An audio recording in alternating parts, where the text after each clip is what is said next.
मित्रांनो, सर्वांना जय जिजाऊ मराठा लग्नाक्षदामध्ये आपल्या सर्वांचं स्वागत आहे. विवाह फसवणुकीबाबत आणि विवाहातील चुकीच्या ज्या काही अनिष्ट प्रथा आहेत त्या प्रथाबद्दल आपण बोलत असतो. हल्ली आपण माईकमधून सांगत असताना सांगत असतो लग्नाच्या वेळी की विवाह ही संस्कृती आहे, संस्कार आहे, परंपरा आहे.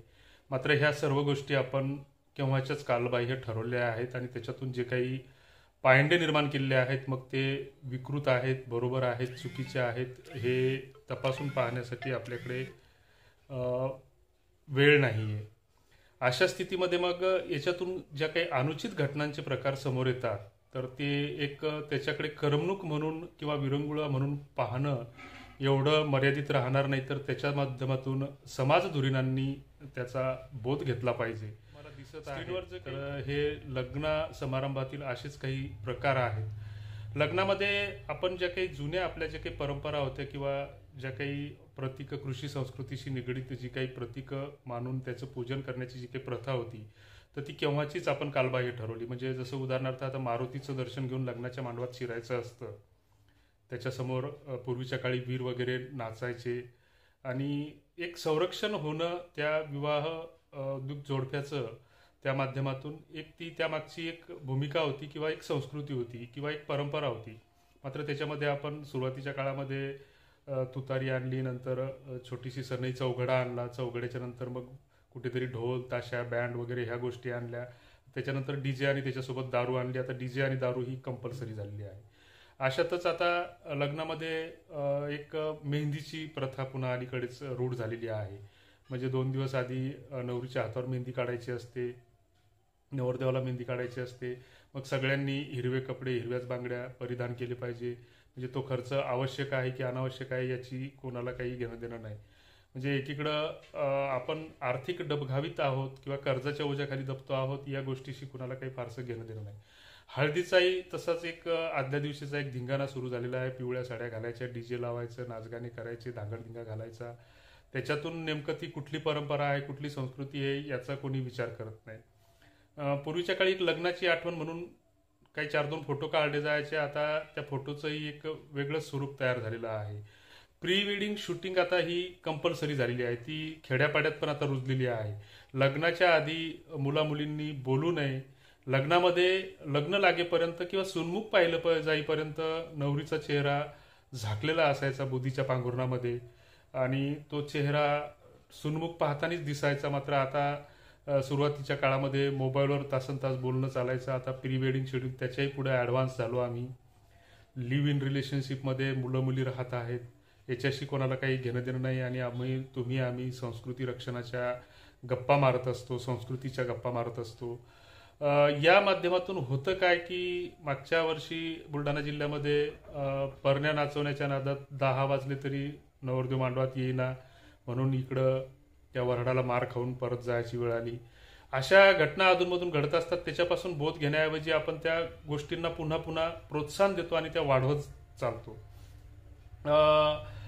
लग्नाच्या एका ठिकाणी नवरीने नवरदेवाच्या गालफाडात मारल्याची काही दिवसापूर्वी 2-3 महिन्यापूर्वी एक व्हिडिओ व्हायरल झाला. तो कुठला आहे काय आहे याच्याशी फारशी घेणं देणं नसावं, मात्र तो सत्य होता आणि त्यातून आपण कुठेतरी बोध घेतला पाहिजे ही अपेक्षा असते. 4-8 दिवसापूर्वी पुन्हा एक अशी घटना उघडकीस आली. सगळ्या प्रिंट मीडियामध्ये ती छापून आली की नवरदेवाचं डोकं लाल झालं. कशामुळं झालं तर लग्न लागल्याच्या नंतर मग फोटोशूट करण्याचा एक नातेवाईकासोबत एक समारंभ असतो.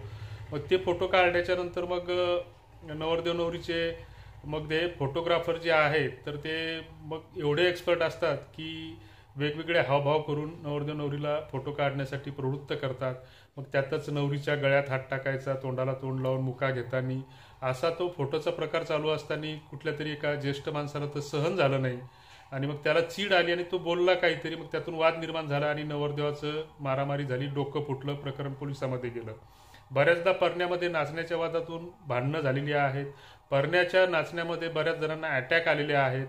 ह्या गोष्टीपासून आपण कुठेतरी समज घेण्याऐवजी आपण त्या दिवसेंदिवस वाढवत आहोत. दुसरीकडे आता हा एक प्रकार समोर आलाय की ह्या व्हिडिओमध्ये तुम्ही बघताय की आता सध्या तो सोशल मीडियावर प्रचंड व्हायरल होतोय. 5-6 लाखापेक्षा त्याला जास्त व्ह्यू मिळालेले आहेत. इंस्टाग्रामवरून तो फोटो इकडून तिकडं त्याची लिंक व्हायरल होते आहे. आणि याच्यामध्ये नवरदेव नवरीची चक्क स्टेजवर चप्पलनं हाणामारी सुरू आहे. म्हणजे याच्यातून त्यांचे 36 गुण कसे जुळले याचा प्रत्यय तुम्हाला आम्हाला येतोय. म्हणजे आपण नेमकं हे संस्कृती परंपरेच्या नावाखाली काय सुरू केलंय हे म्हणजे कळण्याला मार्ग नाही. एकीकडे तुम्ही आम्ही संस्कृती रक्षणाच्या गप्पा मारायच्या आणि याच्यातमध्ये नवीन नवीन प्रथा निर्माण करायच्या. वाढदिवसाचा आणि आपला कुठे काही संबंध नव्हता, मात्र आता वाढदिवस पोरगा 1 वर्षाचा झाला की त्या घरामध्ये वाढदिवस कंपल्सरी झाला. फेसबुकवर लग्नाचा वाढदिवस वेगळा, घरातल्या कुटुंबातील 7-8 जण जर असतील तर दर महिन्याला कोणाचा न कोणाचा वाढदिवस असतो. म्हणजे एवढं उत्सवप्रिय झालो आपण की एखाद्या घरातला करता माणूस गेला आणि त्याचं दुःख हे सर्वांना अतिशय तीव्र असतं. त्याही ठिकाणी आपण उत्सवप्रियता मांडतो, लंबीचढक भाषणांची यादी तयार करतो, उपस्थितांची यादी तयार करतो. म्हणजे हा नेमका आपला प्रवास कुठल्या दिशेनं सुरू आहे. गावोगाव कीर्तनाचे फड रंगतात. छोट्या छोट्या गावात पण आता 7-7, 8-8 दिवसाची कीर्तनाचे सप्ते होतात आणि त्या माध्यमातून आपण जे संतांनी विचार सांगितले तर ते विचार आत्मसात करण्याऐवजी आपण नको त्या गोष्टींचा प्रोत्साहन देतो आहोत. या गोष्टीवर कुठेतरी विचार झाला पाहिजे असं आम्हाला वाटतं. तुम्हाला काय वाटतं ते कॉमेंट बॉक्समध्ये नक्की कळवा. तुर्तास धन्यवाद. जय जिजाऊ.